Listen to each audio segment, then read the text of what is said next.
Bonjour à toutes et à tous et bienvenue. Je suis Mehdi, votre hôte et ex-propriétaire de chambre d'hôte sur l'île de Gozo. Vous écoutez Aventure Chambre d'hôte, le podcast qui part à la rencontre de personnes passionnées et inspirantes qui se sont lancées avec succès dans cette aventure. Pendant l'épisode, on s'invite chez eux pour parler de leur parcours et de leur vision de l'accueil, mais aussi de leur quotidien, leur organisation et leurs conseils. J'espère que ces conversations vous aideront si vous aussi vous souhaitez vous lancer dans cette aventure. Bienvenue dans notre premier épisode. Aujourd'hui, on reçoit Sandrine et Xavier, les heureux propriétaires de Maison Sim. Leur superbe maison d'hôte est au cœur des montagnes, proche de la station des Ors dans les Hautes-Alpes. Ils proposent 5 chambres, le petit-déj et des tables d'hôtes, dont ils s'occupent tous les deux. Sandrine et Xavier, ce sont des serial entrepreneurs. Ils en sont déjà à leur 2e projet de chambre d'hôte. Chaussez les crampons, on est invité chez Maison Sim. Donc bonjour Sandrine et Xavier, merci d'avoir accepté notre invitation et de nous faire confiance. Vous êtes les tout premiers à avoir répondu présent pour notre projet de podcast.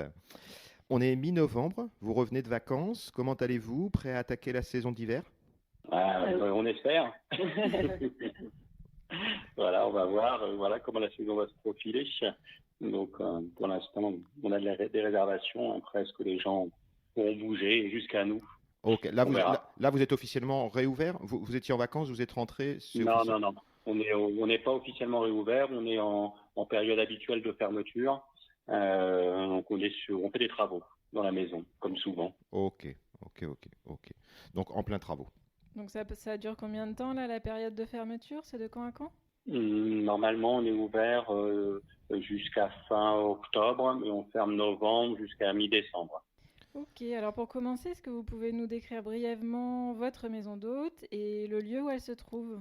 Alors, notre maison d'hôte se trouve aux Ors, dans le village du chef-lieu, à 1500 mètres d'altitude, dans le département des Hautes-Alpes. Et donc, c'est une maison qui, à l'origine, était une ancienne ferme et qui a fait l'objet de plusieurs réhabilitations. Et quand on l'a rachetée, c'était un gîte d'étape qui pouvait accueillir jusqu'à 30 personnes. Et voilà, nous avons fait des gros travaux de transformation pour en faire une maison d'hôte de 5 chambres. Ok, voilà. 5 chambres, donc maximum combien de guests dans la maison? Maximum 15 personnes. Voilà, on a des chambres doubles et des chambres familiales. Ok, maximum 15, c'est ce qui est prévu par la loi en France quand on ouvre des chambres d'hôtes, c'est ça? Exactement, c'est ça, voilà. ouais. En France, les maisons d'hôtes ne peuvent pas avoir plus de 5 chambres et accueillir 15 personnes maximum. Voilà. Ok. La réglementation française. Quels sont les principaux, vos guests? C'est des étrangers, des Français? Vous avez un petit peu de tout? Alors, on a principalement, nous, des hôtes qui viennent de la région Provence-Alpes-Côte d'Azur, puisqu'on est, nous, en région Provence-Alpes-Côte d'Azur et que on est les Ors est une des stations de ski de cette région-là. Donc, c'est vrai qu'on a beaucoup d'hôtes qui viennent de ce coin-là. On a beaucoup d'autres qui viennent de la région lyonnaise aussi, ou parisienne. Voilà, on a pas mal de Parisiens. On a un peu d'étrangers, mais c'est pas l'essentiel de notre clientèle. Ok, donc des locaux, beaucoup de Français, beaucoup de Français, plus de Français que d'étrangers. Ok. Tout à fait. Ok. Et donc pour finir le petit résumé, donc le prix des chambres en moyenne à peu près dans votre établissement, le prix est le même pour les 5 chambres ou vous avez des prix différents? On a des prix différents. En fait, quand elles sont occupées par 2 personnes, le prix varie de 130 à 145 € la nuit, pour petit déjeuner compris. Ok. Et ensuite, le supplément est de 40 € par personne supplémentaire, par enfant supplémentaire. Ok, parfait pour cette petite présentation. La première question, on a été sur le site, on a regardé un petit peu on a essayé de savoir qui vous étiez et on a vu que vous étiez des serial entrepreneurs. Est-ce que vous pouvez nous résumer votre parcours jusqu'à la Maison Sim? Vous avez déjà 3 projets. Est-ce que vous êtes hyper actif? Est-ce que vous vous lassez au bout d'un moment? Ou est-ce que vous aimez juste créer et faire des nouvelles choses? Oui, c'est un peu la dernière. C'est un peu ça. On aime bien les projets, on aime bien les mettre en œuvre, faire en sorte qu'ils fonctionnent bien, et puis éventuellement après on en recrée un. Mais bon, là On a tous les deux 53 ans. Vous êtes jeune. Donc, c'est vrai que même ça modifie un petit peu quand même aussi les choses. Pour l'instant, en tout cas, on n'a pas de projet en tête après la maison d'hôte actuelle. Ok. Alors, rappelez-nous Voilà. peut-être, parce que nous on a étudié la chose, mais pour les auditeurs, qu'est-ce qui vous a amené jusqu'à la maison Sim? Résumez-nous un petit peu les projets que vous avez eus avant. Donc on a quitté nos métiers respectifs en région parisienne il y a 14 ans maintenant, voilà, pour monter une première maison d'hôte en fait dans les Hautes-Alpes déjà, trouvée à une quinzaine de kilomètres de celle-ci. On a créé donc une maison d'hôte et restaurant à Aiglier, un petit village de montagne. On a donc créé toute pièce la maison dans une vieille bâtisse, là pour le coup, qui était vraiment nécessitait une grosse réhabilitation.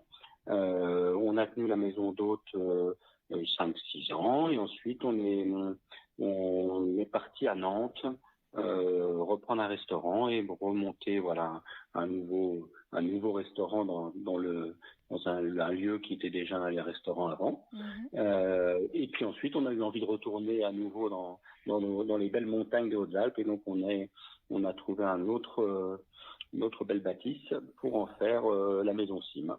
Donc il y a 4 ans maintenant. Il y a 4 ans, ok. Et comment vous avez choisi l'endroit? Est-ce que vous connaissiez avant ou est-ce que vous avez d'abord cherché la maison d'abord et trouvé une belle maison et ensuite bouger en fonction de la maison que vous avez trouvée? Ou est-ce que vous avez d'abord choisi la région et ensuite cherché une maison? Comment ça s'est passé? En fait, la première fois, quand on a quitté la région parisienne, la seule chose sur laquelle on était vraiment fixé, c'était la montagne.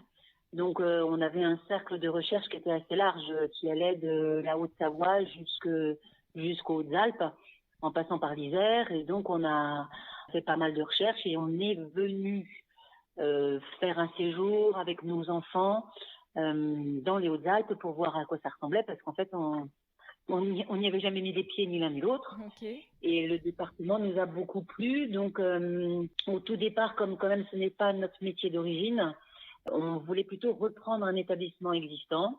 Et de fait, les visites qu'on a faites de différents établissements, que ce soit des hôtels ou maisons d'hôtes, ne nous convainquaient pas. C'est-à-dire qu'à chaque fois, il y avait beaucoup trop de travaux à faire pour les rendre à notre goût. Et donc là, après, on n'avait pas de budget pour faire face à ça. Donc on a finalement opté pour créer toute pièce à partir d'une maison qui avait fait déjà l'objet de premiers travaux de rénovation, mais pas abouti. Donc on avait quand même quelque part un terrain vierge pour décorer selon notre goût, pour aussi organiser la maison en fonction des contraintes que ça génère, parce que c'est vrai qu'on peut pas penser une maison d'hôte comme une maison d'habitation sans activité professionnelle, quoi. Ça peut pas être c'est pareil. Donc voilà, donc la première maison, c'était un peu ce cheminement-là. Et par contre, quand on est revenu dans les Hautes-Alpes après notre passage à Nantes, on connaissait très bien le département. Donc déjà ça aide, parce que pour effectuer ce métier-là, c'est vrai que ça peut être en tout cas assez aidant de connaître la fréquentation, de savoir où on peut être plus attractif aussi. Donc du coup, mais là on a cherché pareil, une maison qui avait un volume suffisamment important pour avoir, ça je l'ai pas dit tout à l'heure, mais ça faisait partie de nos critères, à la fois une partie privative vraiment séparée du reste de la maison, parce que c'est important d'avoir un endroit à soi où on peut se retirer. Exactement. Et, pour nous, en tout cas. Oui. Donc, chacun conçoit à la maison de... Ouais. Pardon, c'était pas le cas dans la première maison? Si, c'était le cas déjà dans la première maison. Ça faisait partie des critères qu'on avait établis pendant nos recherches. Parce qu'on avait quand même fait une liste de critères à remplir à chaque visite, quoi. Okay. Et ça en faisait partie. Notamment parce qu'on avait discuté aussi avec des personnes qui avaient cette activité. Moi, j'avais passé des coups de fil à pas mal de personnes qui avaient des maisons d'hôtes parce que bon, quand on est novice, il faut quand même un peu se renseigner avant de Avant de se partir comme lancer, ça. ouais. Et Ouais, c'était voilà, des exactement. gens que vous connaissiez, que vous avez contactés ou pas du tout? Non, alors les premiers que j'ai contactés, je les connaissais pas du tout. Et puis après, on a pas mal discuté avec les gens qui tenaient la maison d'hôtes où nous sommes allés avec nos enfants dans les Hautes-Alpes passer une semaine de vacances en hiver. Un repérage. Donc là, on était tout seuls dans la maison et, et voilà, on a bien discuté avec eux. Ok. Et, J'ai passé le relais à Xavier un petit peu. et la plupart du temps, ils ont été. Parce que c'est intéressant comme approche. Vous les avez contactés par email, vous les avez contactés par téléphone. Comment vous avez pris ce Non, contact? par téléphone. Par téléphone, Par directement. téléphone, pour avoir, ouais, par téléphone. Et j'ai toujours été très bien reçue. Ouais. Ouais, Non, ouais, c'est bon à savoir. C'est très, très intéressant comme approche. Des fois, on pourrait se dire que les contacter, est-ce que les gens vont nous donner de l'aide ou vont vouloir répondre à nos questions? Et en fait, donc, dans votre cas, ça a bien fonctionné. Tout le monde a joué le jeu et ils vous ont aidé. On avait fait pareil aussi à Malte et c'est vrai qu'on a été surpris de l'accueil que nous avaient fait les gens. ouais. Il y a une forme de solidarité en fait, quand même, ça, je pense. ouais. Donc oui, non, j'ai toujours été bien accueillie et puis voilà. Donc je sais pas si j'ai répondu complètement à votre question, Oui, mais c'est vrai ça a été répondu. Ouais, Après, ouais. juste oui pour la région, vous avez choisi, vous cherchiez une région dans les montagnes. Est-ce qu'il y avait une raison particulière? Il y a tellement de régions en France qui sont belles et intéressantes. Est-ce qu'il y avait une raison particulière pour les montagnes, pour la durée de la saison ou autre chose? On voulait à la fois la montagne et le soleil, et la vraie montagne et le vrai soleil. Et c'est vrai que voilà, les Hautes-Alpes, c'est une des régions de France les plus ensoleillées. Que c'est, comme je le disais tout à l'heure, c'est la région Provence, la Côte d'Azur. On est vraiment au sud des Alpes. Voilà, on a un climat très très agréable. Il fait quand même une bonne partie de l'année. Il y a voilà 300 jours de soleil par an.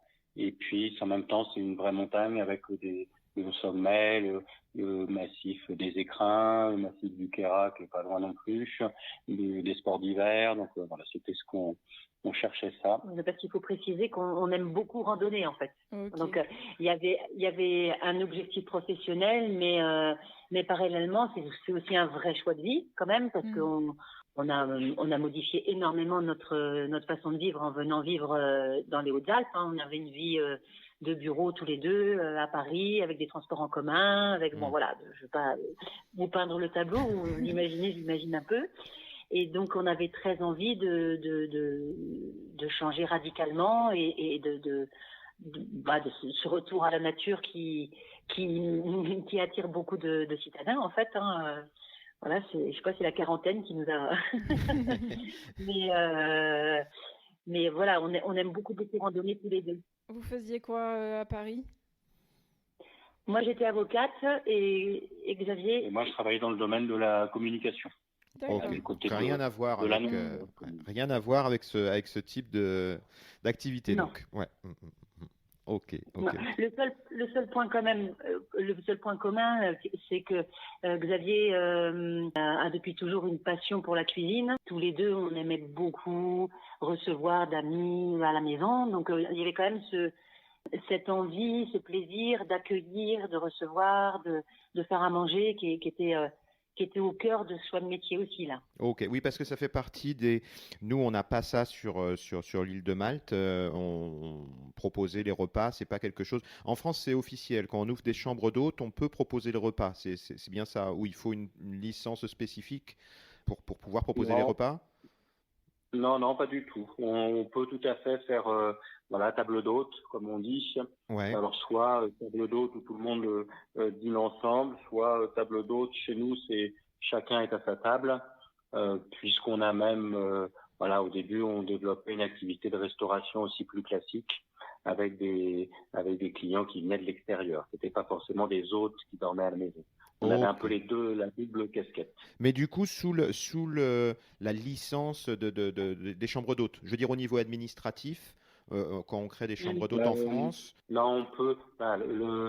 quand on fait une chambre d'hôte, on peut tout à fait faire table d'hôte. Mhm. Ça, il n'y a pas de souci. Par contre, si on veut avoir une activité de restauration plus classique avec des clients qui viennent de l'extérieur et qui ne dorment pas à la maison, Ah, c'est ça. là, c'est un autre statut. Ok, c'est Donc la là, ça veut dire différence en fait. Vous pouvez nourrir les gens qui dorment chez vous.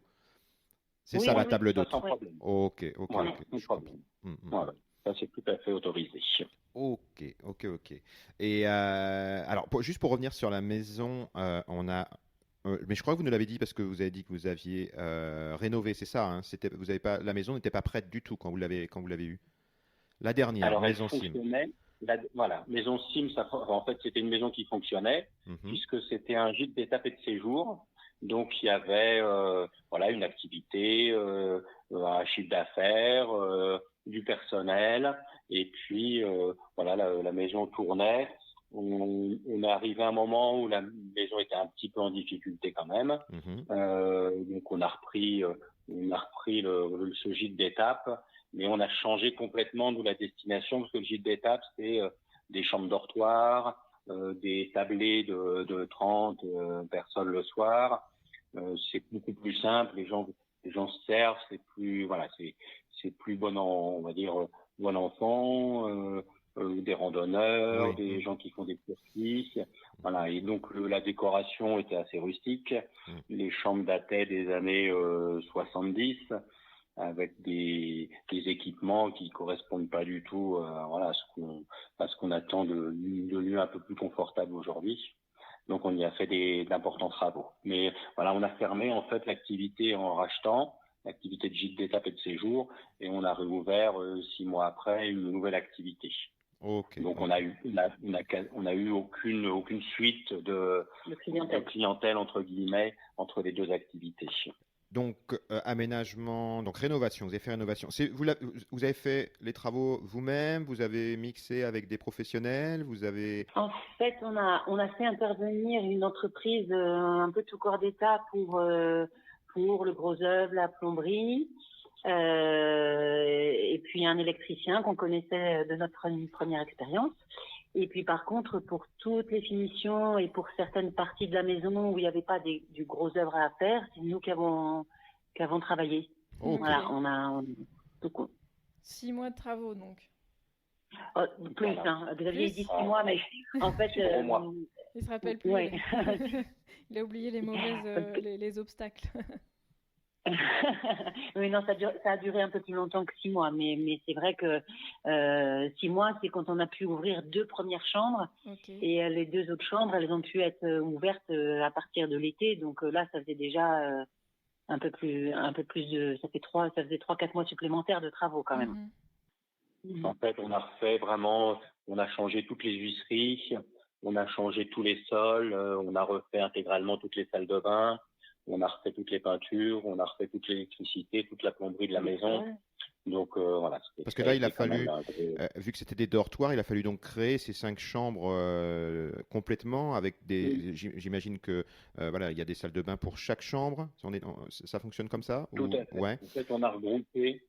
Il y avait 10 chambres en fait, 10 chambres dortoirs, et donc on a regroupé nous les chambres 2 par 2 de façon à créer en fait chaque chambre est une sorte de suite, on va dire, où il y a une partie chambre, salle de bain et une partie salon, couloir, rangement. Voilà, on a essayé, les chambres font toutes plus de 30 mètres carrés. Et on a essayé de les concevoir comme des espaces un peu de vie où on pouvait rester aussi tranquillement dans sa chambre, salon avec vue sur la montagne. Certaines ont des balcons, 2 ont des balcons, 2 ont des terrasses un peu grandes. C'est top, vous avez pu repartir de zéro et vraiment façonner les chambres comme vous l'imaginiez et vraiment à destination de votre projet, quoi. Oui, c'est ça. Bah ouais, on a pris beaucoup de temps pour redessiner les plans. Et notre première expérience pour ça a été utile parce que c'est vrai qu'on connaissait mieux aussi les attentes des autres. Donc, et c'est vrai que quand on est à la montagne, particulièrement l'hiver, c'est agréable d'avoir un véritable espace quand on rentre du ski et ne pas être dans une toute petite chambre de 12 mètres carrés, quoi. Ok, alors peut-être qu'il n'y en a pas eu, Mais c'est toujours intéressant de savoir, est-ce que vous avez rencontré, alors pendant cette étape de rénovation, de mise en place, donc on est avant l'ouverture officielle, est-ce que vous avez rencontré certains obstacles? Non, ça s'est pas mal passé. En fait, c'est vrai qu'on avait eu une première expérience de grosse rénovation. On avait ensuite aussi notre restaurant à Nantes où on avait fait pas mal de travaux, quoi. On avait fait une grosse rénovation d'un appartement à Nantes aussi. Et c'est vrai que là, on avait assez bien préparé le coup. Oh. Donc, on n'a pas eu trop de... On avait passé les commandes assez en amont. Même avant d'avoir signé, on avait commandé les huisseries parce qu'on savait que ça serait assez long. On s'était assez bien organisé et l'entreprise nous a pas... Voilà, on n'a pas eu de mauvaise surprise. Après, il y a toujours des petites choses qui sont... Oui, Toujours voilà. des retards. Mais rien de Toujours des grave. retards. Ouais, pas des gros obstacles, quoi. Non. Ouais, ok. Non, par contre, c'est vrai que là, quand même, pour nous, c'est vrai que j'insiste là-dessus parce que ça aide beaucoup. C'est pas notre première expérience, mais pour notre première expérience, tout est plus compliqué. Enfin, ne serait-ce que pour obtenir le prêt bancaire, il faut revoir plusieurs fois sa copie entre guillemets. C'est quand même ça. Par contre, l'aspect obtention du prêt bancaire, c'est quand même un gros. Enfin, bon, moi, je trouve que c'est pas une partie simple. Hein, voilà, donc nous, notre première expérience nous a aidé aussi pour peut-être mieux présenter notre projet de maison d'hôte la deuxième fois. Ouais, c'était Voilà. plus facile pour la banque aussi, je pense, de vous faire confiance, vu que vous aviez déjà des preuves à l'appui. Ouais. Tout à fait. Bah oui, parce que du coup, on présente certaines garanties à leurs yeux, quoi. Et puis c'est vrai qu'on a insisté, depuis on a des copains qui se sont lancés dans l'aventure et c'est vrai qu'on a insisté du coup auprès d'eux en ce qui concerne la phase travaux en tout cas, sur la nécessité de les faire très très vite.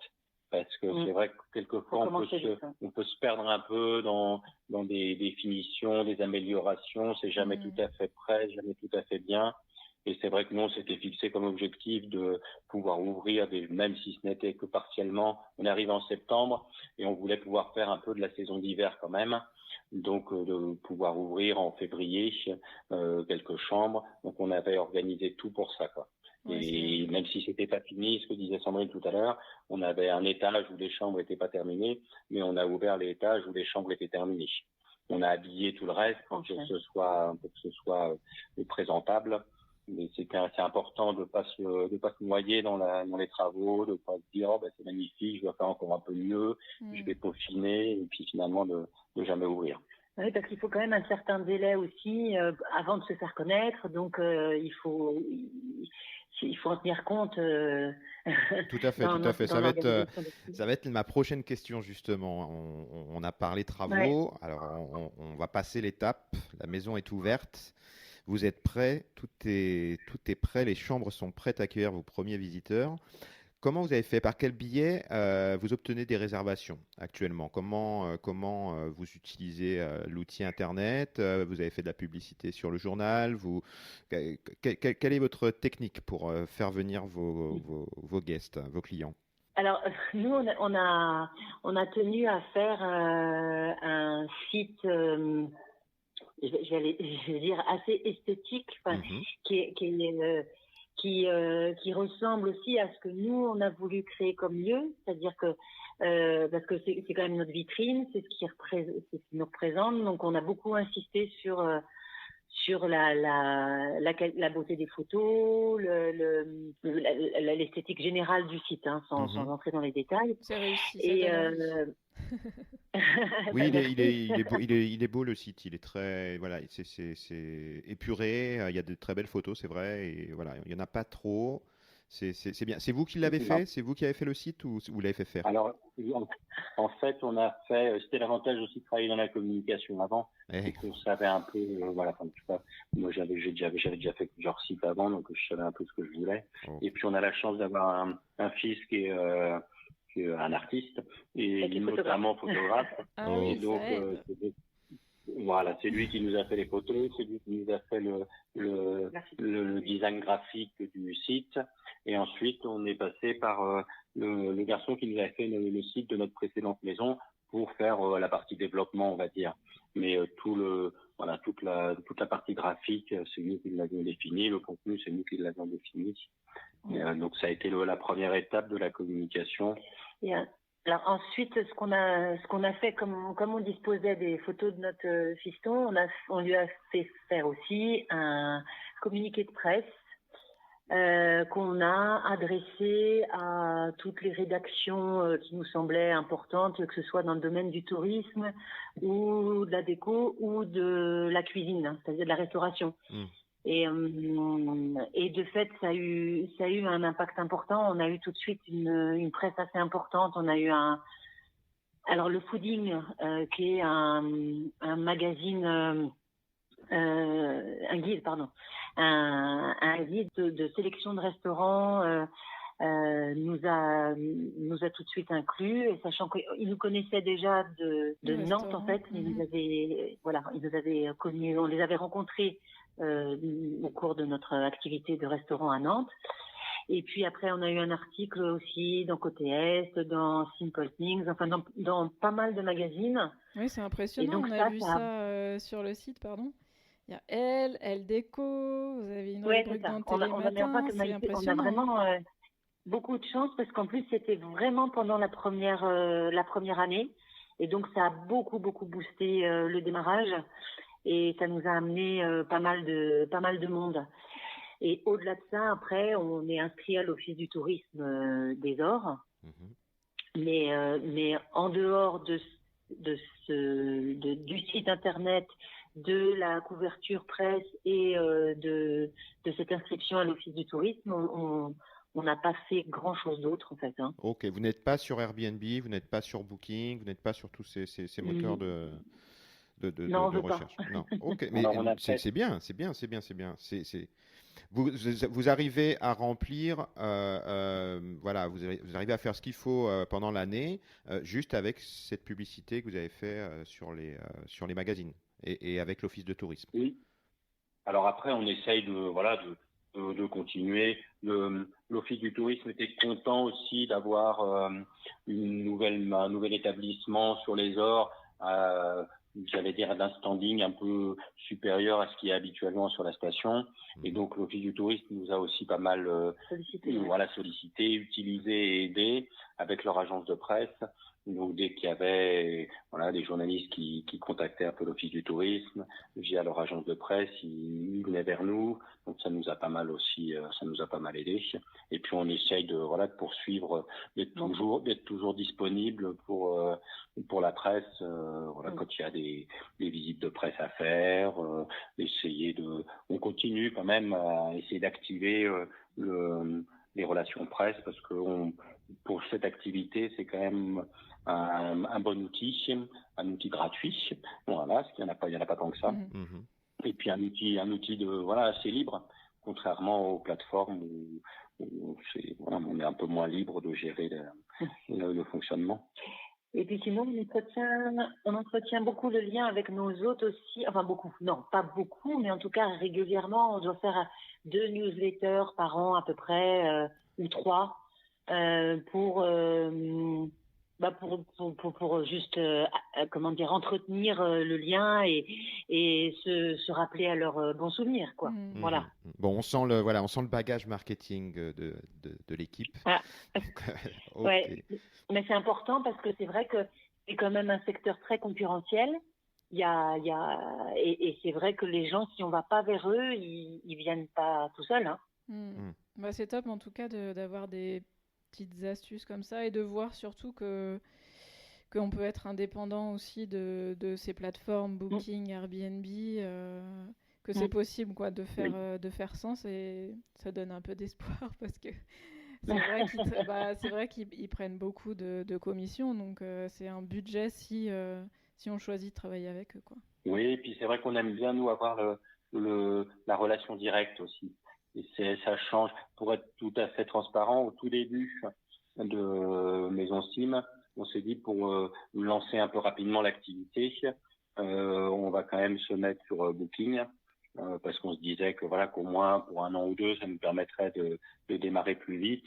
Et on y est resté 2 mois. Et puis voilà, quand on a vu comment ça fonctionnait, on a quitté Booking tout de suite, parce que c'est vrai qu'on n'a pas le lien qu'on a nous aujourd'hui avec nos autres, quand ils font des demandes, quand ils nous appellent, quand ils nous demandent des précisions, des informations, quand on discute un peu avec eux par mail ou au téléphone. La relation n'est pas la même quand ils viennent chez nous. C'est tout de suite une relation plus commerciale si on passe par Booking notamment. Ouais. Après, Booking pourrait être on l'a testé aussi de notre côté. Je pense que ça peut être un très très bel outil pour quelqu'un qui se lancerait demain, qui mettrait son bed and breakfast, ses chambres d'hôtes, sur Booking pour se faire connaître. L'impact sur Internet est énorme avec Booking.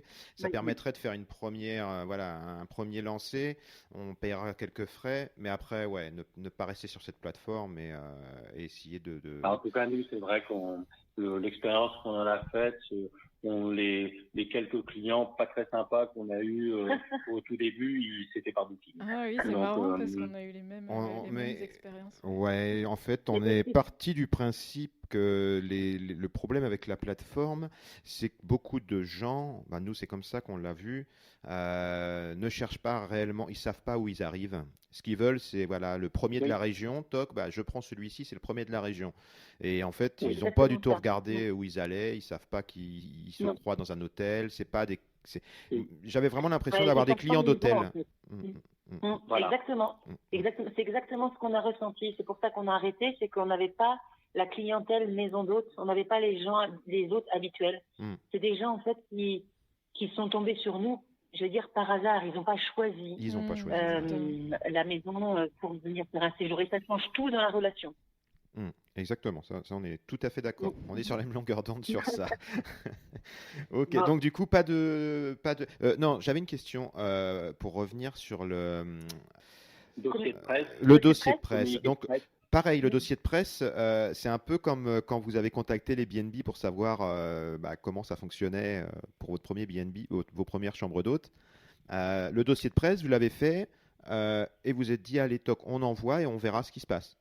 Vous aviez quelques contacts déjà apparemment, mais sinon vous avez juste fait votre dossier de presse, quelque chose de propre, et vous avez envoyé, et puis au petit bonheur la chance, et vous avez eu des réponses. Ouais, exactement. Après on a ciblé les évidemment, oui, vous avez ciblé. Mais pas trop non plus, parce que c'est vrai qu'il vaut mieux. On s'est dit, mais il y a pas eu. Après, ça fait un peu effet de boule de neige, c'est-à-dire qu'en fait, c'est un petit monde, le monde du journalisme. Et du coup, si on est dans un support en France qui rayonne un petit peu, on a aussi des supports à l'étranger qui nous ont contactés. Enfin, ça fait de boule de neige. Ok. Et sinon, on n'est pas sur des plateformes, mais on figure sur un site. Alors, il y a le guide fooding qui édite aussi qui a aussi une sélection de maisons d'hôtes. Il a restaurant mais aussi maisons d'hôtes, et un autre site qui s'appelle Enski et qui a été lancé l'année de notre création en fait, de notre ouverture, et donc qui répertorie soit des petites maisons à louer, soit des maisons d'hôtes. Avec comme point commun un attachement à la décoration, on va dire. Okay. Voilà. Okay. Et ça, ça marche sur le principe de Booking. Ils prennent une commission aussi. Ça se passe comment? Elle prend une commission sur réservation, elle. Oui, tout à fait. Et par contre, c'est nous qui gérons la réservation. D'accord. C'est-à-dire que il n'y a pas de, c'est pas Booking qui gère. C'est pas Enski qui gère. On paye l'autre ne paye pas Enski, nous paye à nous, et ensuite on rétrocède à Enski une partie de la réservation une fois que les autres sont venus à la maison. Ok. Mais c'est une vitrine aussi, parce que c'est vrai que elle a une belle sélection, et alors j'allais dire malheureusement pour elle, mais de temps en temps je pense qu'il y a des gens qui nous voient sur son site, et puis qui après nous contactent en direct. Oui. Donc voilà. Et je ne le sais pas forcément. Ok. Donc, moi, j'aurais aimé savoir, est-ce que l'un d'entre vous, donc, est-ce qu'il y en a un qui travaille encore? Ou est-ce que vous êtes tous les deux sur le projet? Plus personne ne travaille de son côté en indépendant On travaille tous les deux, mais dans la maison d'hôte. Vous êtes tous les deux Ouais. employés de la maison d'hôte. Donc, comme j'aime bien dire à chaque Ouais. fois, vous êtes directeur, femme de ménage, femme de chambre, C'est ça. vous faites... Voilà. Ouais. Ok. Et Exactement. cuisinier, donc, pour... Voilà. Voilà. Ok, ok, En ok. fait, c'est assez compliqué d'avoir une activité à côté quand on fait effectivement les petits déjeuners et le repas du soir, parce que c'est tellement chronophage que je pense que ce serait impossible. Hein. On pourrait pas. Ouais. Ok. Ouais. Les enfants donnent un coup de main? Ils sont grands, nos enfants, en fait. Hein. Là, ils sont là par le confinement, mais Ah, ils ont ok. 25 et 22 ans, donc Ah, c'est des ok. grands enfants. Ok, donc ils donnent pas de coup de main. Non, ils sont pas là, en fait. Ok. Sauf sur le site internet. Voilà, les photos. ah oui, c'est vrai, exactement. Ouais, la photo et ouais, donc en effet, donc ils donnent un coup de main quand même. Oui. Oui. Et puis notre fille nous montre un peu comment ça marche Instagram. Ok. Ok. Et niveau déco, alors c'est plus mon domaine, donc c'est moi qui vous pose la question, mais oui, c'est vrai que les photos, du coup, donnent vraiment envie. On voit une ambiance épurée, naturelle, un peu de design, du vintage. Où est-ce que vous trouvez l'inspiration? Qui est-ce qui s'en occupe et où est-ce que vous trouvez l'inspiration? Ça dépend pour quelle partie. On va dire sur la partie un peu décoration générale, on fait ça généralement ensemble. Après, sur la partie plus mobilier, luminaire, c'est Sandrine qui source beaucoup sur Stellantis, sur eBay, voilà, pour essayer de trouver. On est un peu loin, nous, de tout, donc ça passe pas mal là-dessus. Donc, pour essayer d'aller chercher des petites lampes sympas, des petits meubles sympas, des fauteuils, des chaises. Donc, on fonctionne assez comme ça. Après, pour le reste, on essaie de faire ensemble, de discuter. Ça fait partie de ce qu'on aime faire à deux aussi. Mais vous avez gardé le même état d'esprit que la première maison d'hôte que vous avez eue, que le restaurant. Est-ce que vous êtes toujours dans les mêmes états d'esprit niveau déco ou vous changez en même temps que vos projets? Ah, je dirais qu'on a changé. Hein. Oui. Ouais, c'est marrant. Ouais. En un peu plus de 10 ans, nos goûts ont changé. Ouais, je ne sais pas du tout à quoi c'est dû. Mais c'est peut-être pour ça aussi, c'est peut-être la raison pour laquelle aussi vous changez et puis vous faites de nouveaux challenges, parce que les goûts évoluent aussi. Je crois surtout si on change, c'est vraiment qu'on aime les projets et les chantiers et tout ce qui va avec. C'est très c'est assez galvanisant, quoi. Enfin, quand on n'est pas trop angoissé, en tout cas, ce qui est notre cas, c'est des périodes assez intenses. Donc, mais on peut pas vivre comme ça tout le temps parce que ce serait épuisant, mais c'est des belles périodes qu'on aime beaucoup tous les deux. Voilà. On fait des grosses journées, des grosses semaines quand on est en phase de chantier et voilà, on aime bien ça. Après c'est aussi on subit forcément l'influence de la mode en général. Hein. Donc on est à l'écoute quand même aussi de ce qui se fait, des tendances en déco. On lit beaucoup les magazines de déco. Sandrine va beaucoup aussi sur Internet pour voir un peu les choses un peu nouvelles. Et forcément, ça nous influence. On passe pas à côté des grands mouvements de la mode dans le secteur de la décoration, de l'ameublement. C'est sûr. Et puis avec un fils qui aussi qui a fait une école de design, donc qui est très sensibilisé à ça, forcément, on a une veille là-dessus. Ok, donc je crois qu'on en a parlé tout à l'heure, vous nous l'avez dit, la maison est partagée, donc vous vivez dans la maison et vous partagez les espaces communs ou vous avez vraiment deux espaces différents? Comment ça se passe chez vous? On a deux vrais espaces différents, c'est-à-dire qu'en fait, nous, on a un appartement qui est tout en haut de la maison sous les toits, parce que c'est une maison à étage, hein, donc, et en dessous de chez nous, il y a donc un premier étage avec 3 chambres, enfin un étage avec 3 chambres, l'étage d'en dessous 2 chambres, Et l'étage en dessous, il y a le bar, la cuisine et la grande salle de restaurant. Donc voilà, donc on monte et descend énormément d'escaliers tous les jours. Ça nous rappelle des souvenirs. Ça fait du sport et ça c'est le côté positif et ça fatigue beaucoup, ça c'est le côté négatif. Voilà. Donc Mais dans par votre contre, on a notre... dans votre appartement, du coup, vous avez votre cuisine, votre salon, donc vous Oui, passez. voilà. Notre Ok. cuisine, notre salon, 3 chambres. Voilà, on est Une vraie partie privative. une grande terrasse au balcon avec vue sur la montagne où on peut déjeuner. Voilà, ce midi, pas plus tard que ce midi, on déjeunait dehors Wow. au soleil. Voilà. Ouais, est-ce que vous Non, mais pensez que voilà, c'est un... Pardon, est-ce que vous pensez que c'est un des secrets pour tenir sur le long terme, d'avoir son espace privé? 10 fois oui, moi je dirais. Vous l'aviez dans la première Oui. maison aussi? Oui. Ouais. Oui. Je crois que c'est indispensable. Hein. Franchement, on avait un couple de copains qui tenaient une maison d'hôtes qui l'ont tenue très longtemps. Et eux, ils n'avaient quasiment pas d'espace privatif sauf leur chambre.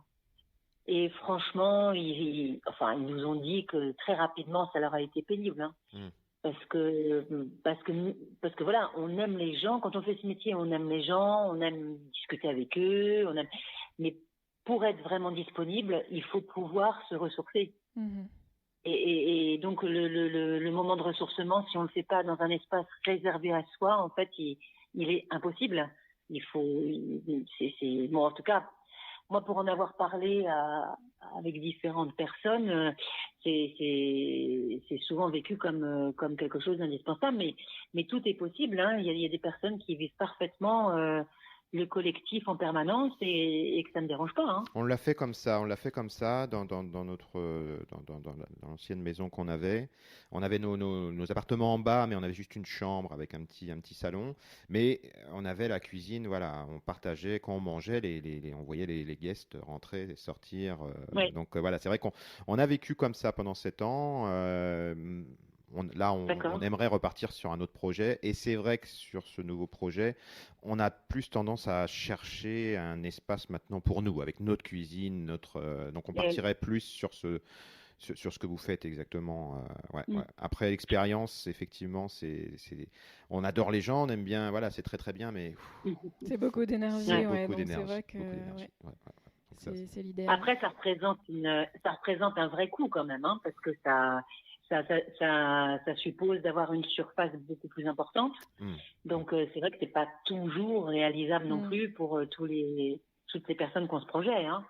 Mais je pense que c'est important quand même, ce que disait Sandrine, c'est d'avoir un moment, un lieu un peu de repli, parce que les journées sont longues, il faut être très disponible, il faut être toujours en pleine forme, souriant, et puis de temps en temps, on a besoin de se reposer, et on peut pas être dans un endroit où on peut être sollicité alors qu'on est en train de se reposer, on est en train de se ressourcer un peu. Si quelqu'un arrive, on est obligé d'être disponible pour lui. Donc c'est sûr que c'est un peu l'enseignement des coups de fil aussi, ou des expériences qu'on avait pu avoir en allant, quand Sandrine appelait les chambres d'hôtes, quand on a été dans cette autre chambre d'hôtes des Hautes-Alpes, c'est vrai que c'est un peu ce que les gens nous disaient aussi. Donc de même que les repas, souvent les gens qui tenaient des chambres d'hôtes avec des enfants et qui faisaient des repas avec leurs hôtes, tous ensemble avec leurs enfants, c'était compliqué à gérer. Donc c'est vrai que nous, on a dit tout de suite, nous, on fait le repas pour les autres, mais on dîne avec nos enfants. Alors on va plonger un peu plus dans votre quotidien avec les services que vous proposez. Alors vous avez dit, donc vous faites maison d'hôtes, vous faites le petit déjeuner aussi. Est-ce que vous proposez d'autres services? Donc il y a le restaurant. Est-ce que vous faites toujours le restaurant par exemple? Alors, on a fermé en fait le restaurant proprement dit en février de cette année, et on ne fait plus que des repas le soir pour les hôtes qui dorment à la maison. Donc, on n'est plus établissement recevant du public, on n'est plus qu'une maison d'hôtes, et on fait une table d'hôtes le soir, une table d'hôtes qui est en table séparée. Chaque chambre dîne à sa table. on va dire. Après, si c'est des groupes d'amis, forcément, on fait des tables pour tous les amis. Mais donc, on sépare bien, voilà, cet aspect-là. Dans les autres, on propose de temps en temps des paniers pique-nique parce que plus sur demande qu'en sollicitation. On proposait avant des cours de cuisine. Là, pour cause de Covid, on a levé le pied, clairement. Ça marchait? Ça marche bien en général, les cours de cuisine. Vous aviez de la demande ou... Oui, ça marchait plutôt bien. Alors, on fait une cuisine qui est une cuisine un peu élaborée, entre guillemets, ou gastronomique, je ne sais pas comment il faut dire, un peu créative, qui nécessite des préparations longues quand même. C'est pas juste on fait pas juste le plat familial à partager. Donc, quand on fait des cours de cuisine, ça veut dire aussi qu'on a moins de temps pour préparer le repas du soir parce qu'il faut faire le cours, il faut être disponible pour les gens. Donc, on le fait pas trop non plus parce que c'est pas mal de travail, c'est assez fatigant pour. Il y a beaucoup de demandes quand même. Il y a beaucoup de demandes. Ouais. Donc vous le faites quand vous avez envie, quand vous avez le temps. Vous faites quoi, une fois par semaine ou... Un peu. Ouais, aujourd'hui, c'est un peu comme ça. On le fait. On a décidé de le faire en fait sur demande. Enfin, quand les gens nous le demandent et qui sont plus que 6. Donc, ça arrive régulièrement quand une famille privatise la maison, on prend 3 ou 4 chambres, ils sont avec leurs enfants et ils nous disent on ferait bien un cours de cuisine. Donc là, on juge en fonction de notre charge de travail, du moment, de notre état de fatigue et on dit oui ou on dit non. Voilà, plus souvent on dit oui. Mais on reste maître du timing là-dessus. Ok, bon. Pour développer la question de Caroline, est-ce que, de toute façon, ça vous prend beaucoup de temps, donc les chambres d'hôtes, ça on sait que ça prend du temps, les petits déjeuners, vous faites les repas aussi. Dans la question, est-ce que vous proposez d'autres activités ou d'autres services? Est-ce que vous proposez des randonnées? Mais je me doute bien que vous n'avez pas le temps de faire tout ça de toute façon. Donc, vous ne proposez pas d'autres types de services à côté? Vous ne faites pas de randonnée avec des guests? Mais pas par nous. C'est-à-dire, il y a une masseuse qui peut venir faire des massages dans les chambres. Mais nous, en tout cas, en tant que prestataire, on ne fait rien d'autre que de s'occuper de la maison, déjà pas mal. du jardin, du potager, voilà, ça nous prend tout notre temps en fait. Ok. Donc vous avez votre propre potager? Oui. Pour le restaurant? On a qui n'approvisionne pas la totalité de la cuisine, mais qui permet d'avoir à la fois des herbes, quelques légumes, des aromatiques, des fleurs, quelques fruits. Voilà, on n'a pas tout. Cette année, on avait fait des tomates, des courgettes variées, des betteraves, des céleris, poireaux, différents oignons. Et puis après, on a des framboisiers, des casseillers, des cassis, des pommiers. Qu'est-ce qu'il faut? Donc confiture maison au petit-déj alors. Alors, confiture maison, on mélange. Alors, en fait, nous, on fait toutes les confitures qui sont pas fruits rouges. Et puis, par contre, pour les fruits rouges, on se fournit dans le Queyras, pas loin d'ici. Il y a un excellent artisan qui fait des confitures très, très bonnes. Ok. Et donc là, le prochain menu, là, vous allez faire une nouvelle carte, là. Quel va être le prochain menu? Faites-nous saliver. Alors, c'est Sandrine qui va le dire, c'est celle qui l'a tapé. Je l'ai pas. Je l'ai pas en tête. En fait. Non, alors là, en fait, on a essayé de faire une carte il y a la carte d'hiver qu'on déroule jusqu'à à peu près fin mi-avril, et puis après on fait une carte d'été. Alors dans les produits qu'on va utiliser cet hiver, il y a les morilles, voilà, puisqu'on utilise la morille. Moi j'aime beaucoup les champignons, donc on utilise la truffe des Hautes-Alpes aussi.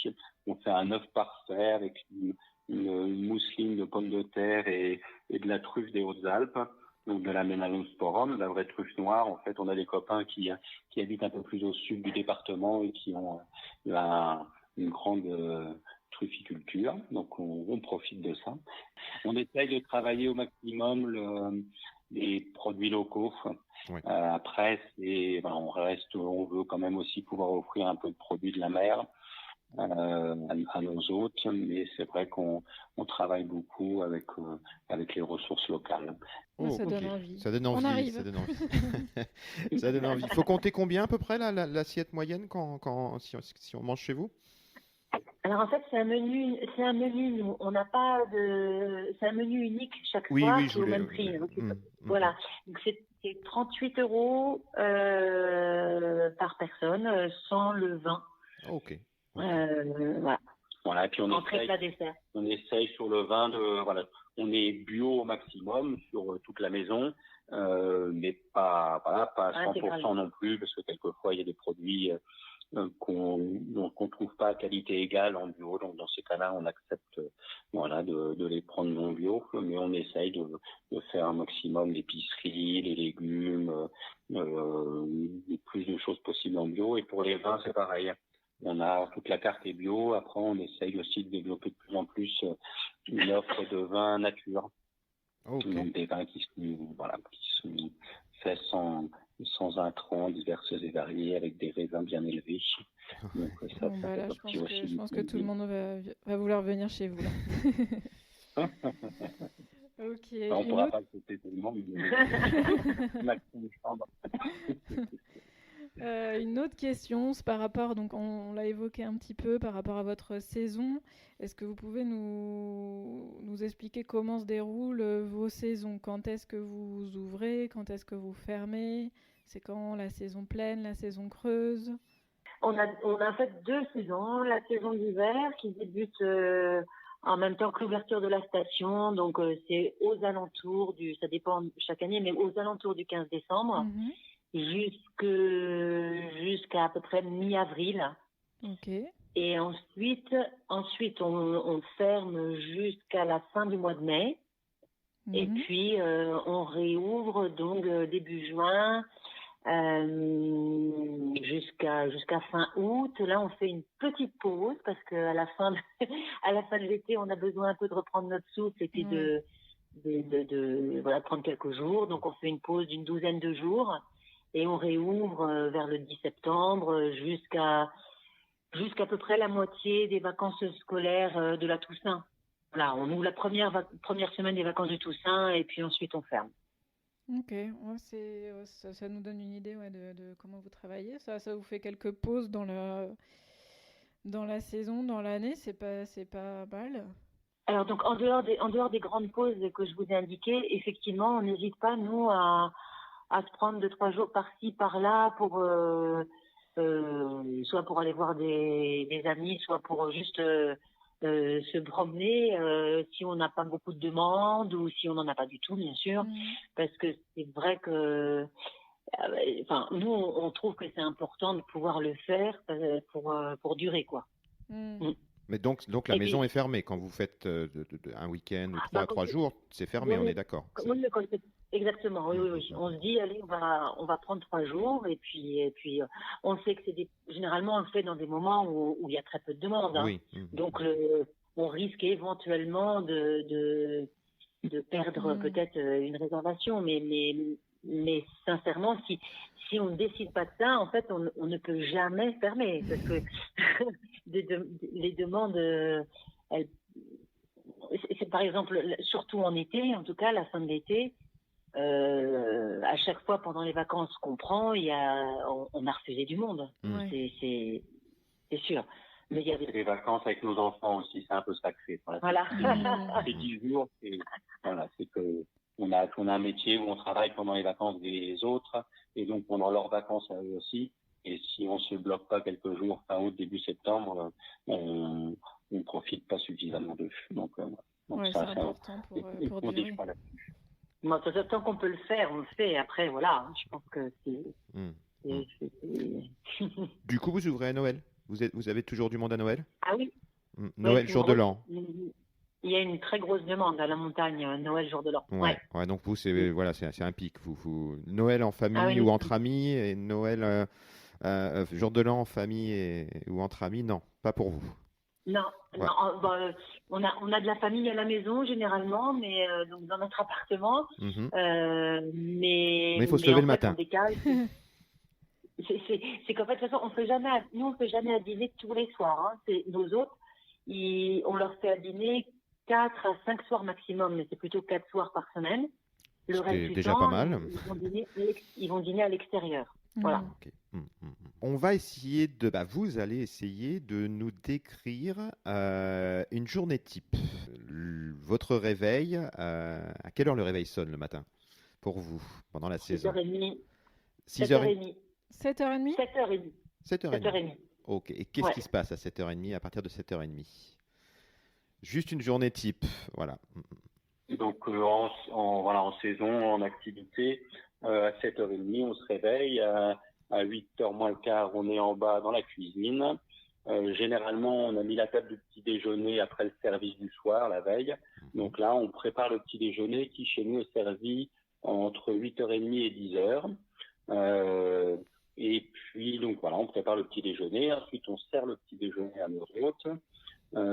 Et parallèlement, moi souvent j'essaye de faire un peu de mise en place pour le repas du soir.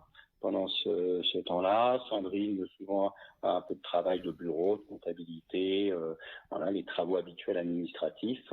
La fin du petit déjeuner nous emmène souvent, parce que les gens prennent leur temps, nous emmène souvent jusqu'à, on va dire, midi et demi, 13h.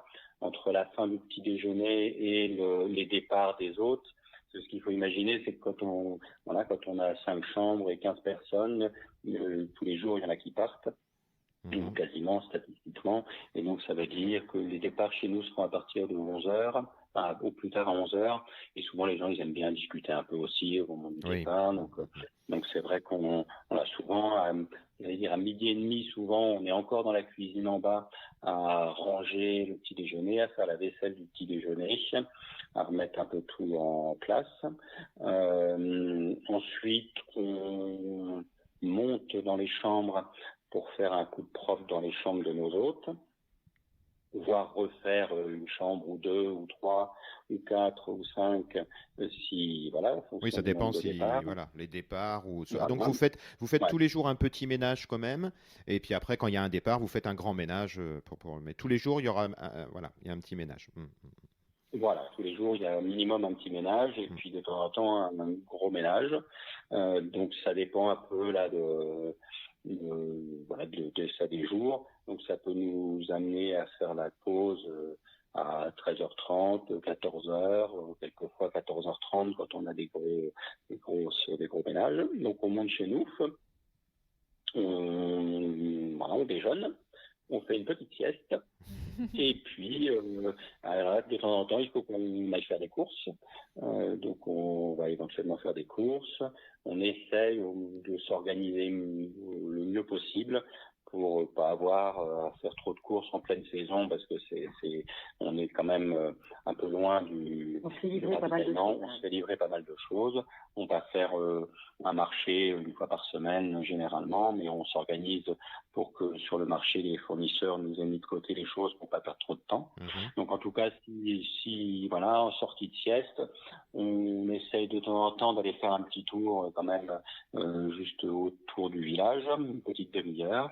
Et puis à 17h, on redescend dans la cuisine pour préparer le repas du soir. C'est l'heure d'accueil des hôtes aussi. Hein. Ouais. Oui, il y a l'accueil.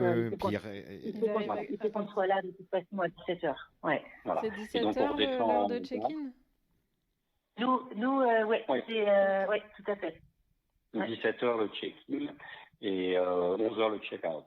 Et donc on est en bas, on prépare le repas du soir, on met la table, on gère aussi un peu de travail administratif, forcément, c'est Sandrine plutôt qui s'y colle. Et puis, le dîner est servi à partir de 20h.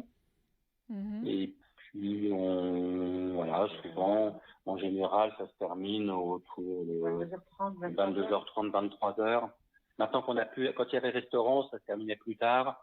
Là, les autres, souvent, à 22h30, 23h, soit se mettent au salon, soit remontent dans leur chambre. Donc, on fait ensuite la vaisselle. Ouais, on essuie les verres au fond du café. Et puis on remet la table pour les petits déjeuners. Et on met le pain, on prépare le pain dans la machine à pain pour qu'il soit prêt pour le lendemain matin. Et puis on les yaourts de Sandrine dans la yaourtière. Et puis on monte se coucher. Ok. Donc on est très très loin de la journée de 8 heures. Oui, ouais. Non, en saison, là, c'est vrai que les journées sont plutôt, on va dire, 14h, 15h. Mais on est bien fatigué, on dort très bien. On dort assez bien. Voilà. Non, et puis là, depuis cette année, on a trouvé une personne qui vient nous aider pour le ménage et ça nous change la vie. J'allais poser la question, savoir si vous aviez un petit peu d'aide. Ah ouais, non mais là je pense que c'est indispensable, hein, parce que c'est vrai que je ne crois pas que j'aurais pu continuer encore très longtemps sans aide. Ouais, c'est très fatigant physiquement. Ouais. C'est très fatigant physiquement et puis sincèrement, voilà, quand on a 50, quand on dépasse 50 ans, finalement, on le ressent un peu quand même. Hein. Puis on résiste plus de la même façon et même avec beaucoup de volonté et avec une force de travail importante, physiquement quoi, ça tient plus. Ouais. Donc là, c'est un vrai bonheur. C'est franchement un grand changement pour nous, très positif. Je voudrais revenir sur le petit déjeuner. Le petit déjeuner, si j'ai bien compris, c'est des tables individuelles. Hein. Vous avez choisi, vous, d'avoir des tables individuelles. Oui. C'était pareil sur les premières chambres d'hôtes que vous aviez. Vous étiez aussi en individuel? Oui, tout à fait. Ouais, c'est une question aussi, ça, que nous, on s'est pas mal posé quand on a commencé à ouvrir. On ne savait pas si on allait proposer un petit déj sur une seule table, comme on peut le voir dans certains établissements, ou si on allait proposer des tables individuelles. Donc, vous regrettez le choix ou vous trouvez ça...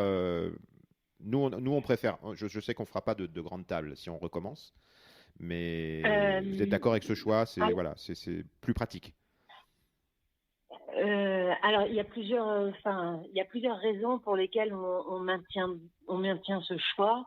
D'abord, je pense que ça dépend aussi du type de clientèle qu'on a.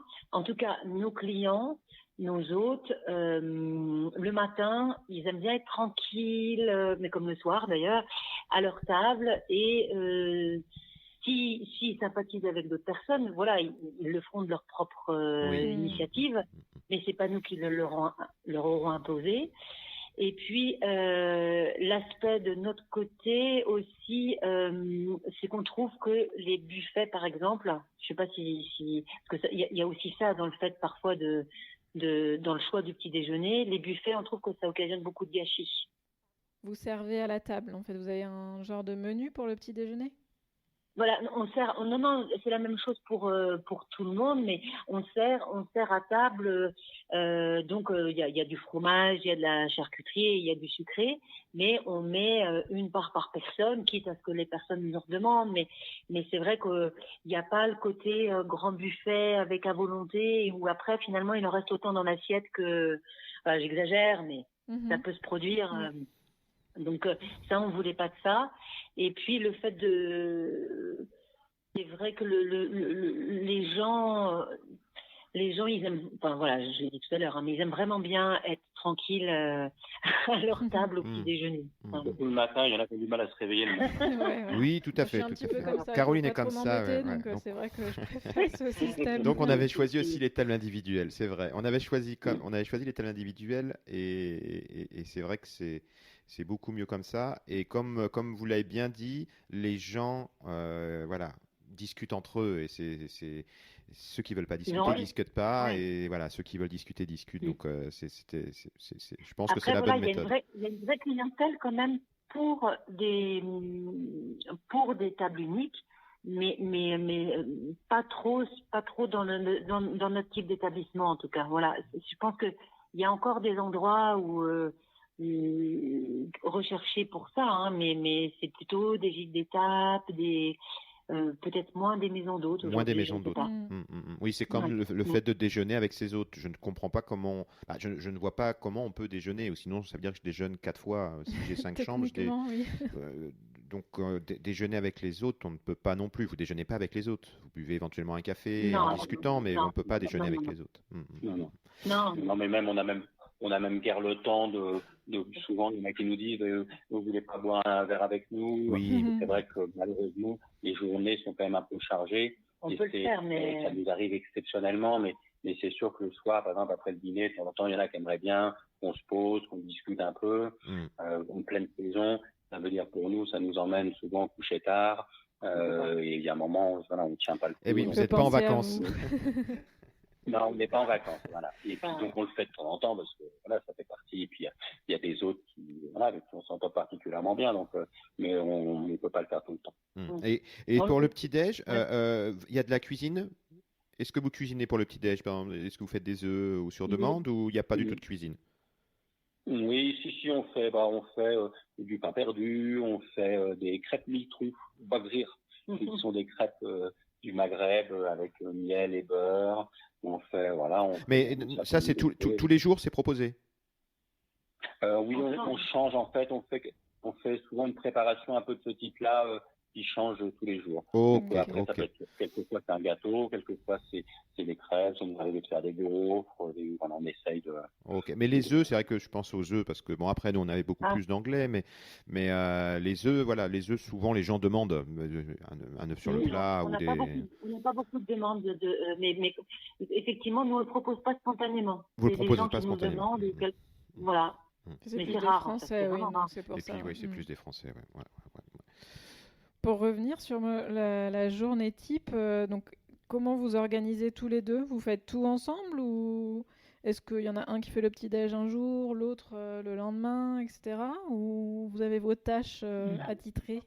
Non, en fait, c'est le petit déjeuner, on fait un peu ensemble quand même. Mais c'est vrai que dans la répartition du temps passé avec les autres, c'est vrai comme vous l'avez dit tout à l'heure et vous nous l'avez bien souligné, on a des grosses journées en pleine saison. On essaye de pas être tous les deux avec les gens à discuter en même temps parce qu'il y a toujours un truc à faire ailleurs. Donc moi, je suis surtout avec les gens le soir quand on fait le resto au service. Et Xavier, le matin, reste un peu plus avec les gens au petit déjeuner, ce qui fait que on a tous les deux des vrais temps de disponibilité pour échanger si les autres en ont envie, hein, parce que nous, on se scotche pas à nos autres s'ils n'ont pas des questions à nous poser ou envie d'échanger, hein, voilà. Mais c'est vrai par contre, on fait quand même globalement plutôt les choses ensemble. On essaye au maximum. Après, forcément, il y a des petites spécialisations, mais le petit déjeuner, il y en a pas un qui reste dormir pendant que l'autre fait le petit déjeuner, et puis éventuellement un qui reste couché plus tôt le soir pendant que l'autre fait la vaisselle. Non, ça, on a quand même une synchronicité assez forte dans la journée. Donc c'est une bonne commis. Sandrine est une bonne commis. Pardon? Sandrine est une bonne commis pour le petit-déj, pour préparer à manger. Une excellente commis. Voilà. Une seconde, on va dire. Voilà, peut-être quasiment une future chef. Oui. Donc la prochaine maison, ce sera elle la chef. Ah, ça c'est une idée. Alors là, c'est pas mon projet. Ça pourrait m'intéresser. Bon, alors on va passer à des questions un peu plus ouvertes entre guillemets. Si vous deviez nous dire quelle est votre plus grande satisfaction dans cette aventure? Je pense je pense qu'on est d'accord tous les deux, c'est que au cours de cette activité, on a rencontré des très belles personnes, mais en plus on s'est fait des vrais amis, mais vraiment des vrais amis. Et c'est une grande satisfaction. Moi, je sais pas si tu dirais autre chose, mais oui, non. Après, je pense aussi sans doute on s'est prouvé qu'on était aussi capable de faire à deux un projet qui tient la route. Donc, faut quand même être content, être un peu fier, je sais pas. C'est pas évident quand on a des activités salariés, de bureaux, de se dire est-ce qu'on sera capable finalement de faire autre chose de notre vie, de se lancer dans une nouvelle chose, de sauter dans un nouveau bain. Et puis voilà. Bon, et je puis connais la d'apprendre à y réponse, nager. mais est-ce que vous regrettez d'avoir quitté Paris, d'avoir Non. quitté le... Non, Non, jamais. Donc, Jamais, aucun non, regret, non. aucun regret. Est-ce que, Non, est-ce, aucun regret. est-ce que la vie est plus compliquée par rapport à la vie que vous aviez avant, mais vous en tirez quelque chose de positif? Est-ce que au niveau argent, parce que voilà, il faut bien Oui. vivre, est-ce que c'était mieux avant ou est-ce que vous préférez votre vie de maintenant? Alors, on gagnait mieux notre vie avant, ça c'est clair. Mais par contre, on préfère notre vie d'aujourd'hui. Votre vie d'aujourd'hui. Voilà, mais parce que ça faisait vraiment partie aussi de notre choix de changement de vie. Oui. C'est qu'en fait, on a priorisé autre chose que le niveau de vie financier. On a priorisé la qualité de vie. Ok. Et donc voilà, on a choisi, c'est aussi pour ça qu'on a choisi la montagne, parce que c'est un environnement dans lequel on se sent très bien. Et en plus, le loisir, notre loisir de prédilection, en plus, il est gratuit, donc c'est quand même très simple à satisfaire. Et donc voilà, là c'est clair que c'est pas une activité, en tout cas la nôtre, qui permet de mettre de l'argent de côté, par exemple. Voilà, on fait face à nos charges, on peut se faire des week-ends, on peut partir un peu en vacances, mais ça reste, voilà, on cotise même pas pour notre retraite, nous, hein, mais ça c'est parce qu'on n'est pas raisonnable et qu'on préfère partir en vacances, mais voilà. On cotise pour notre retraite auprès du RSI, oui. Du régime général, mais en tout cas, on met pas d'argent de côté pour notre retraite. Pas de complémentaire. Voilà. On sait qu'on aura une retraite voilà. Ric-rac. Mais vous aurez de jolis souvenirs. En tout cas, c'est vrai que c'est important, je pense, de savoir que, sauf des cas exceptionnels, je pense, de maisons d'hôtes en ville qui doivent tourner 7 jours sur 7 toute l'année, c'est pas une activité qui est très rémunératrice. Et quel est votre plus beau souvenir? Notre plus beau souvenir? Oh là là! Un de vos plus beaux souvenirs dans la maison Sim. Je sais pas, parce que j'en ai plein, j'allais dire. Je sais pas, je suis pas répondre. Non, on a fait un ou deux réveillons sympas où on avait des amis notamment des amis nantais, puisque quand notre restaurant était à Nantes, et grâce au restaurant, on a rencontré des gens super qui sont devenus des amis et qui pour certains sont venus ici à la maison Sim, notamment un jour de l'an aussi, c'était vraiment sympa. Après, on a plein de beaux souvenirs dans cette maison. Plein de beaux souvenirs. Des cours de cuisine sympas. Non, parce que ce qui est très chouette aussi, c'est quand et ça c'est assez magique en fait, parce que on peut pas le prévoir. C'est quand on a 5 chambres totalement différentes et où le soir il y a une espèce d'ambiance incroyable où tout le monde est bien, tout le monde a l'air heureux.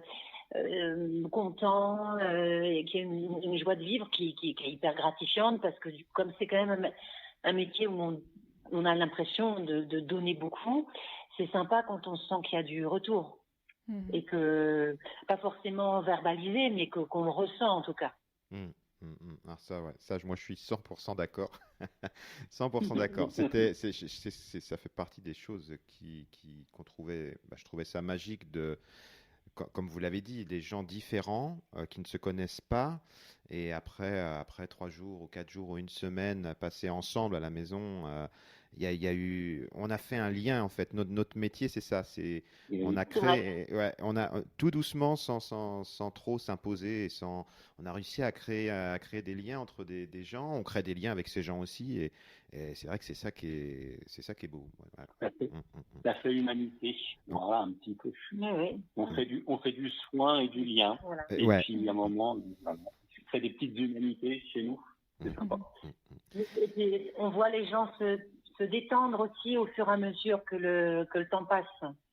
Ça aussi, ça arrive de temps en temps où les gens arrivent assez tendus par leur vie professionnelle, je pense, ou autre, et au fur et à mesure que le temps s'écoule, on les voit se décontracter, le sourire apparaître. Voilà, ça c'est bien agréable aussi, c'est des belles satisfactions aussi. Alors, qu'est-ce que vous trouvez le plus difficile dans votre vie actuelle, dans la gestion de la maison Sim?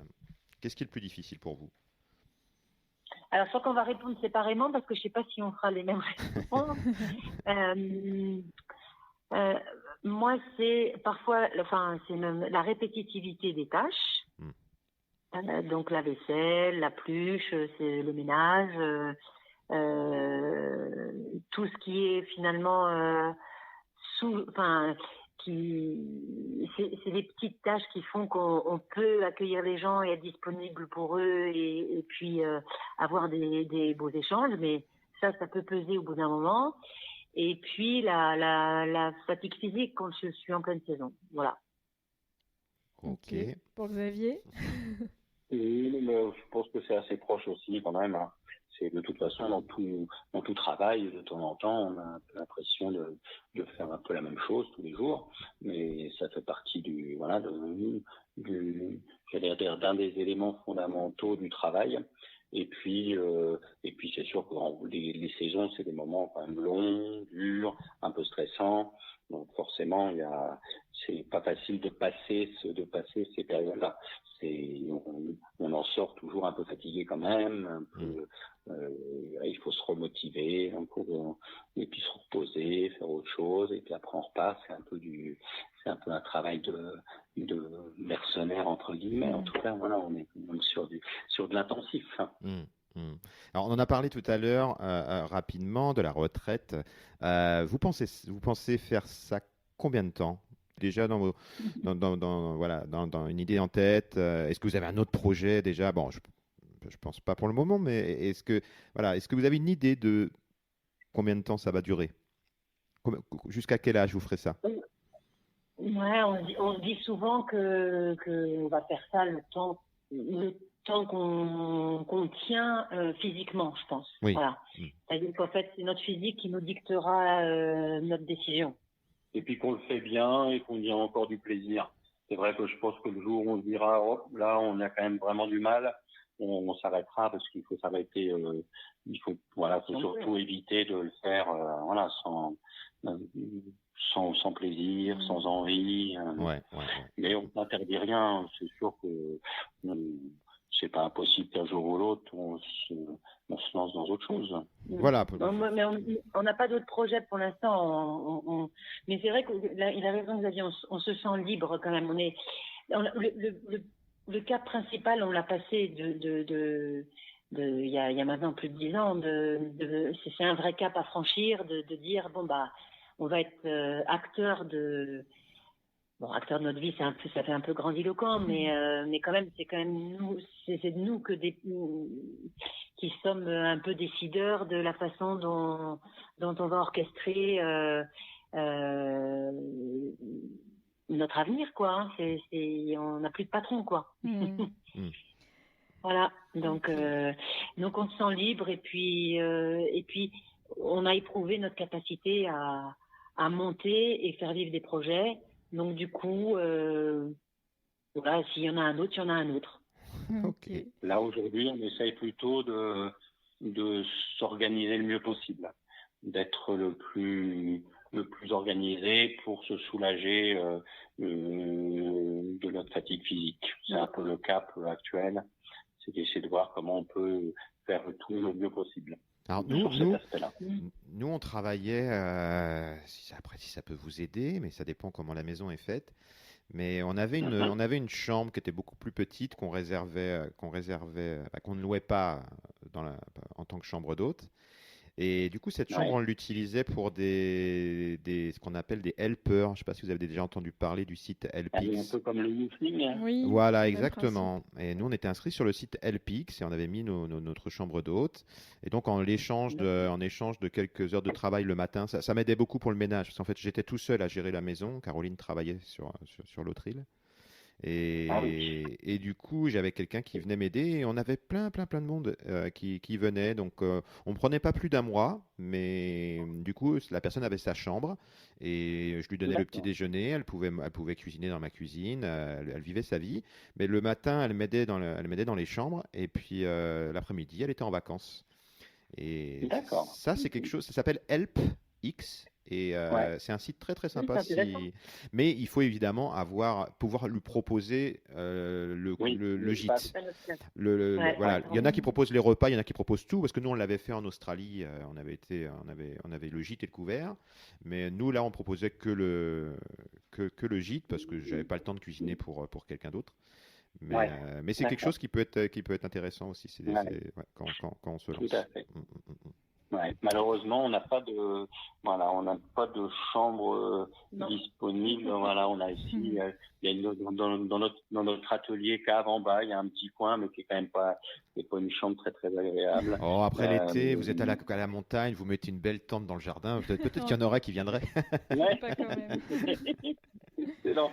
Ok. Allez, nuit sans fraîche à 1500 mètres. Mais non, Alors, pourquoi pas. comme vous êtes des experts des chambres d'hôtes, quel conseil vous donneriez à quelqu'un qui veut se lancer dans l'aventure? Euh, Euh, Moi, je pense que financièrement, il faut pas se mettre un emprunt trop lourd sur le dos.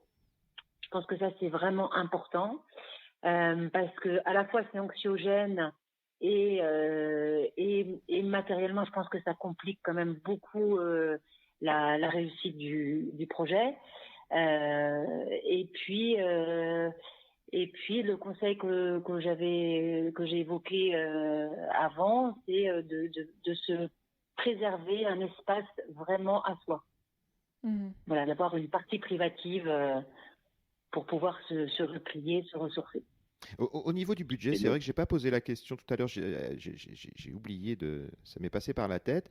En France, est-ce que lors de la création de chambres d'hôtes comme ça, on peut obtenir des aides ou je sais pas, de l'État ou On peut en obtenir selon les régions et départements. Il peut y avoir des aides locales. Si on est dans une zone un peu très rurale et qui a besoin d'être un peu vitalisée, de revitalisation rurale, voilà. Ok, Il y a des zones définies comme ça, mais il n'y a pas énormément d'aides. Après, ce sont des aides pour les créateurs d'entreprises, quelles qu'elles soient, quoi. ok, ok. Mm, mm. et après, je pense que si on veut se lancer dans une aventure comme ça, euh, sur notre modèle, c'est-à-dire où c'est un travail à temps plein pour les deux, il faut pas négliger le fait que c'est effectivement une vraie activité qui, avec tous ces aspects de gestion, de comptabilité et de communication, parce que ce que disait Sandrine tout à l'heure, c'est vrai que aujourd'hui, c'est devenu quand même il y a une offre très importante. Il y a beaucoup de supports qui référencent des chambres d'hôtes, et donc la concurrence est assez forte. Donc il faut forcément trouver un moyen d'émerger de cette concurrence. Soit nous, on a beaucoup misé sur la partie communication, et je pense que c'est un aspect très important, sauf à choisir pour le coup un emplacement, et puis à se mettre sur Booking, qui est encore une autre démarche. Et puis il faut être deux, je pense, et avoir tous les deux la même envie, être sûr de bien s'entendre, être au clair sur ses motivations, dans cette aventure, quoi. De très bons conseils. Ouais. Donc on arrive à la fin de cette conversation. On a quelques petites questions flash pour vous. Alors, il y en a, la première, on le sait. On le sait. Ouais, ouais. Heure du lever, heure du coucher. Alors vous nous avez dit 7h30 et 22h30 le coucher, c'est ça? Le coucher, non, c'est plutôt minuit. Ah oui, ok. Minuit. Ouais. Non, c'est plutôt minuit parce que à 22h30, c'est l'heure à laquelle souvent les autres ont fini le repas.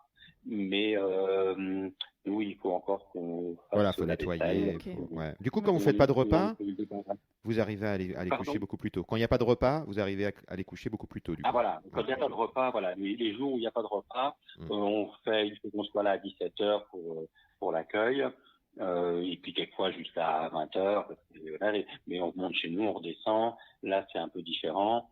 Souvent c'est des jours où on en profite pour aller faire des courses aussi l'après-midi, Mhm. et donc dans ces cas-là, on a une vraie soirée pour nous. On essaye toujours de s'organiser une fois qu'on a notre planning, que le calendrier de réservation est bien rempli. On essaye de fixer les repas un peu les soirs d'arrivée et de garder une journée pour nous où il y a zéro arrivée pour avoir vraiment après le petit déjeuner on se dit ça y est. Et après le petit déjeuner, le passage dans les chambres pour le ménage, ça y est, là, maintenant, on a une après-midi et une soirée entièrement pour nous avec zéro contrainte. Exactement, ouais. On fonctionnait Voilà. comme ça aussi. Donc, C'est vrai que c'est vrai que finalement, c'est l'expérience qui nous a permis de mettre ça en place parce qu'au début, on pensait pas forcément à ça, quoi. Donc, voilà. Okay. Et ce qui nous permet, même en fin de saison d'été, d'aller se faire une ou deux belles balades et de rentrer, et de rentrer tard. Voilà, on a quand même une ou deux sorties comme ça. Parce que c'est vrai, moi j'insiste beaucoup là-dessus, mais c'est vrai que je trouve que c'est vraiment un choix de vie d'avoir une maison d'hôte. C'est pas qu'un choix professionnel. Ça englobe beaucoup de choses. Et donc si on veut rester cohérent, nous on est venus ici pour profiter aussi de la montagne, donc on n'a pas envie de se retrouver à n'être que finalement à être cloisonné dans la maison et voilà, c'est un équilibre en tout cas à trouver et c'est ce qui fait nous notre bonheur actuel. Ouais. Ok. Alors bon, on a un petit peu dépassé. On est sur question flash, donc faut aller plus vite. C'est ça, pardon. C'est pas grave. Alors. J'avais pas entendu le flash, moi. C'est Caroline qui a pas encore, voilà, elle a pas bien articulé dans son micro. Alors la spécialité du petit déj. Votre spécialité, le pain perdu. Ouais, le pain perdu. Ok. Vous tutoyez ou vous voyez vos guests? J'ai pas entendu, Caroline. Vous dites tu ou vous à vos guests? On dit vous. Donc vous voyez vos guests. Nous voyons nos autres. Okay. Sauf on a fait un cours de cuisine. Oui, les cours de cuisine on tutoie. Ah ok. Ah, c'est intéressant. Ok. Télé ou pas télé dans les chambres? Pas télé, surtout pas. Pas de télé, surtout pas. Pas de télé. On a vu le petit message que vous avez mis sur le site. C'est très bien. C'était une belle phrase. C'était une belle phrase. Les seuls écrans de la maison sont les fenêtres ouvertes sur la montagne. Voilà. C'était joli. C'est un très bon choix. C'est un très bon choix, je pense. Après, bon, on avait des guests qui nous envoyaient des emails, oui. Après, peut-être que vous en recevez et qui demandent, il n'y a pas de télé, on n'a pas vu marquer télé sur le. Ah, on dit non, il n'y a pas de télé. Ah, il n'y a pas de télé. Bon, bah, je viens pas.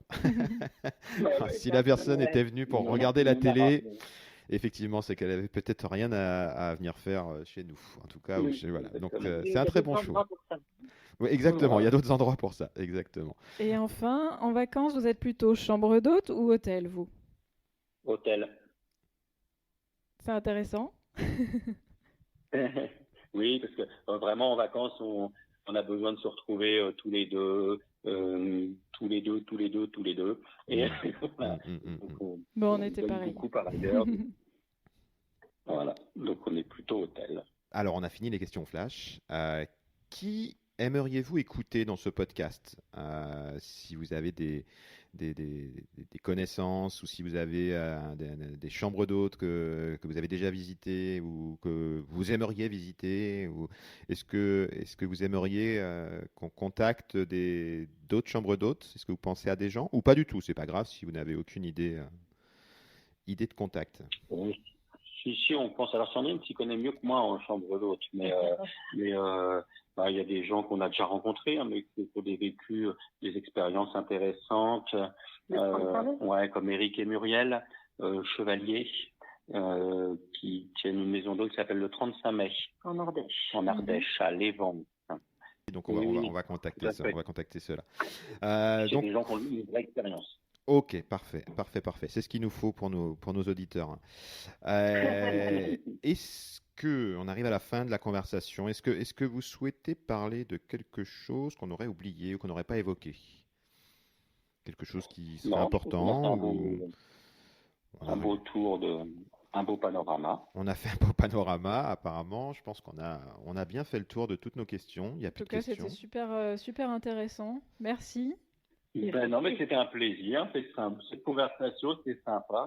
Donc, on a fait le tour. En tout cas, on vous remercie beaucoup. On est très heureux de vous avoir eu. Et on espère venir chez vous un jour parce que ça donne vraiment envie. On espère, et voilà, où on viendra faire coucou, où on se croisera. En tout cas, ça sera très très sympa de se voir. J'espère qu'on se croisera. Plein de bonnes choses pour la suite. Et encore merci. À bientôt. Bonne soirée. Merci d'avoir écouté cette conversation. On espère qu'elle vous a plu autant qu'à nous. Un grand merci à Sandrine et Xavier pour leur confiance. Si vous avez aimé cet épisode, vous pouvez le partager sur les réseaux sociaux. Vous pouvez aussi vous abonner au podcast et nous laisser un commentaire et 5 étoiles pour nous encourager à poursuivre l'aventure Chambre d'Hôte. Pour finir, n'hésitez pas à nous recommander des propriétaires à succès au parcours intéressant et inspirant que vous aimeriez écouter sur ce podcast. Vous pouvez le faire directement depuis notre compte Instagram @aventure chambre d'hôte ou sur notre site. À très bientôt pour un prochain podcast.